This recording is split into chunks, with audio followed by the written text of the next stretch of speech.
Sara Gutterman, CEO of Green Builder Media, and I'm here with Ron Voglewede, the Director of Global Sustainability at Whirlpool. And Whirlpool has really been a leader in corporate sustainability for many, many years. Can you tell us, Ron, about the evolution of Whirlpool's corporate sustainability and ESG strategies and initiatives? Absolutely, thanks. And if you look at our history, it actually goes way back. We started the office I sit in, the Office for the Environment and Sustainability, back in 1970.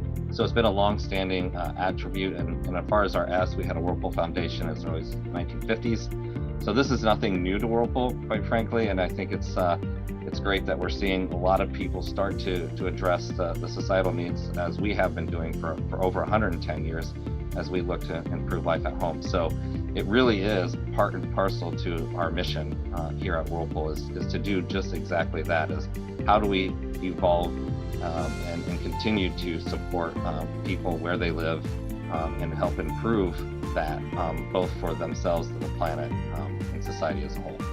Thanks, Ron. Tell us about some of your current ESG initiatives. What are you most excited about?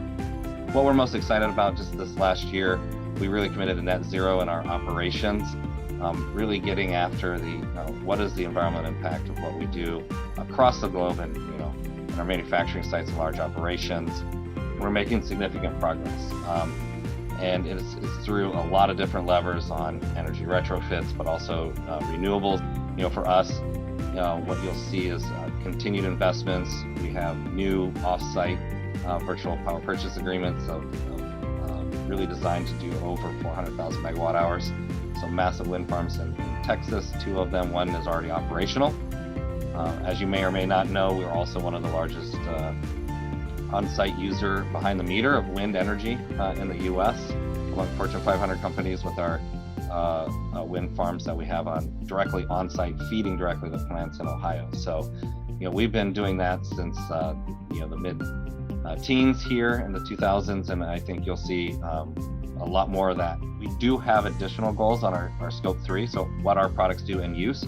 So the Category 11 emissions there, which is pretty aggressive when you think about the massive gains we have had up to date. So since 2005, we've done over 60% reduction in emissions in our products in use. And that's massive, considering it is the majority of our emissions profile, our carbon footprint for us as an enterprise. So can you tell us a little bit more about what Whirlpool is doing to address our urgent and increasing water issues?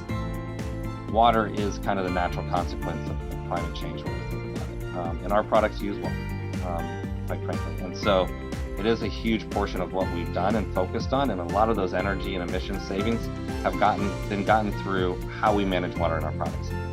Massive reductions in our water usage. If you look at a typical deep fill washer you've had in the past versus our new horizontal, it's a 4-to-1.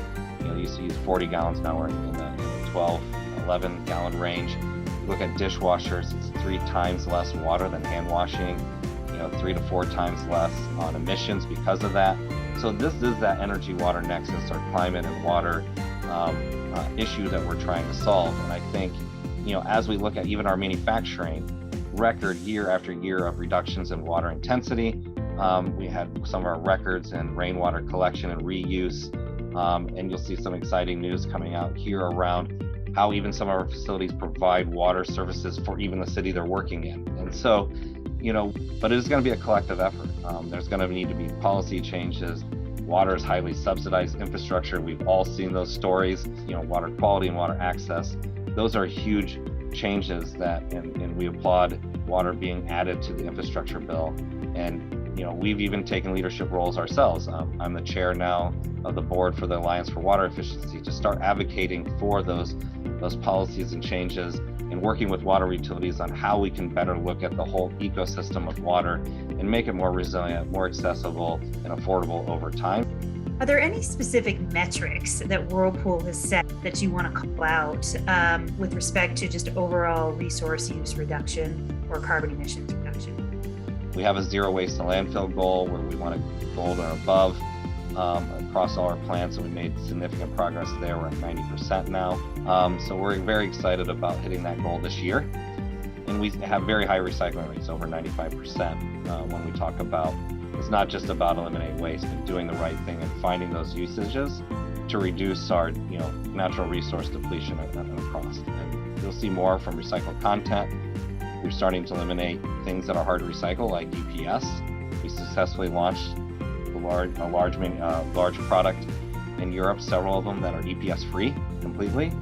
It is a kind of all fronts. It can be somewhat daunting for the team, but that's where we're taking a different approach. We're looking at solutions and integration into how we design fundamentally.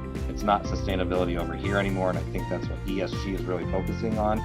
It's not just all these things in a silo, not even the E in the silo anymore. It is really integrating across all our functions, and we'll accelerate that. But putting that ESG lens on how do we start to prove it, because as we see a lot of pressure on greenwashing, are you really doing it the right things the right way? And I think that's what we're really proud of here, because that's been a part of our culture for over 110 years.